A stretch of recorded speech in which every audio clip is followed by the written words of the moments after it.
HomePin kaupendaþjónustukerfið okkar hjá fasteignasölunni Húsaskjól og þetta kerfi búið lengi í hausnum á mér og ég í raun og veru fékk hugmyndina að þessu kerfi þegar ég fór að nota Pinterest í svolítið tíma og áttaði mig á því hvað frábært að geta geymt allar upplýsingar á einum stað. Því að þegar við erum að vinna með kaupendur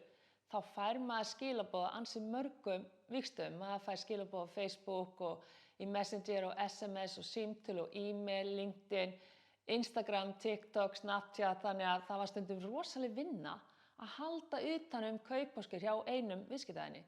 En með HomePin þá getur kaupandinn látið kerfið leita að öllum eignum sem til sölu, óháð fasteignasölu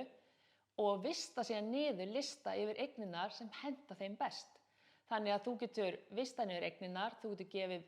tengdum aðilum, kannski maka eða börnum sem að kaupa með þér, aðgang og fasteignasalanum og síðan getur þú gefið þeim einkunn, þú getur vistað niður skjöl, þú getur skrifað athugasemdir og fasteignasalinn og þú getur haft svona samskipti á milli inn í kerfinu og þegar við erum að veita kaupendaþjónustuna þá erum við að leiðbeina með verðlagningu, með hvað fyrirvara þarf að halda utan þannig að við förum með þér alla leið.